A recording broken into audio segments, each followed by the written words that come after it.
മലയാള cinema പ്രേക്ഷകർ ഏറെ കാത്തിരുന്ന എമ്പുരാൻ ഒരു പുതിയ നാഴികക്കല്ലുകൂടി. കാത്തിരിപ്പുകൾക്ക് വിരാമം വിട്ട് എമ്പുരാൻ്റെ പുതിയ അപ്ഡേറ്റ് ഇന്ന് വൈകിട്ട് 6 മണിക്കെത്തി. ഒരു മൂവി ട്രെയിലർ പ്രതീക്ഷിച്ചിരുന്ന ആരാധകർക്ക് ഒട്ടും നിരാശരാകേണ്ടി വന്നില്ല. വന്നിരിക്കുന്ന ഐമാക്സിൻ്റെ ഒരു പോസ്റ്ററാണ്. IMAX poster. എന്താണ് ഐമാക്സ് പോസ്റ്റർ? സാധാരണ സിനിമകളിൽ നിന്ന് വളരെ വ്യത്യസ്തമായിട്ടാണ് ലൂസിഫർ ഷൂട്ട് ചെയ്തിരുന്നത്. ലൂസിഫറിൻ്റെ ആസ്പെക്ട് റേഷ്യോ എന്ന് പറയുന്നത് 1:2.8 ആണ്.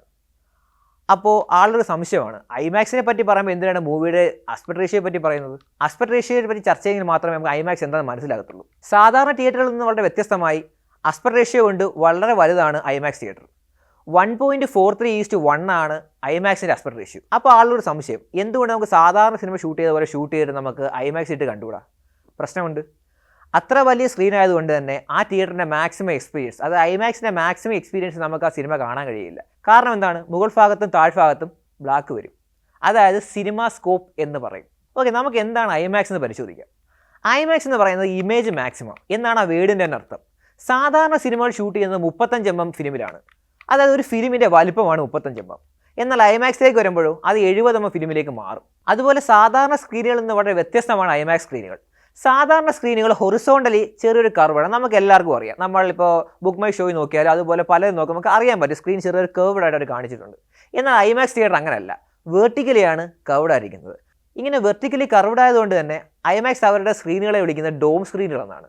എന്തിനാണ് ഇങ്ങനെ ഡോം സ്ക്രീനുകൾ പ്ലേസ് ചെയ്തിരിക്കുന്നത്? നമുക്ക് നോക്കാം.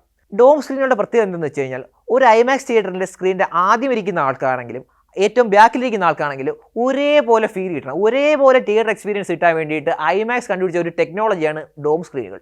അപ്പോൾ ആളുകൾക്കൊരു സംശയം കാണും, എന്നാൽ പിന്നെ ഐമാക്സ് ഷൂട്ട് ചെയ്തിട്ട് നമുക്ക് അങ്ങ് സാധാരണ തിയേറ്ററിലൂടെ കാണിച്ചാൽ പോരെ? പറ്റില്ല.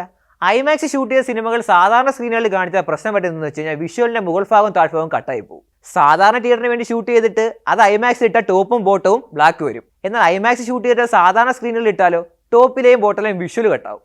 അപ്പോൾ രണ്ടും പ്രശ്നമാണ്. നമുക്ക് എങ്ങനെയും നോക്കിയിട്ട് ഒരു സിനിമ സാധാരണ രീതിയിൽ ഷൂട്ട് ചെയ്ത് ഐമാക്സിൽ കാണാനും പറ്റത്തില്ല, നമുക്കൊരു തിയേറ്റർ എക്സ്പീരിയൻസ് കിട്ടത്തില്ല.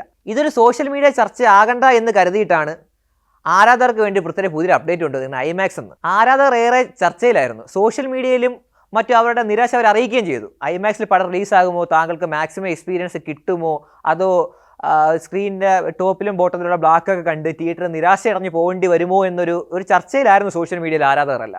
അതിനൊരു വിരാമം എന്നുള്ള രീതിയിലാണ് പൃഥ്വിരാജ് ഈ അപ്ഡേറ്റ് കൊണ്ടുവന്നത്. എന്തായാലും ഐമാക്സിൽ ഷൂട്ട് ചെയ്ത ആദ്യ മലയാള ഫിലിം എന്ന പേര് എമ്പുരാൻ തന്നെ കിട്ടി.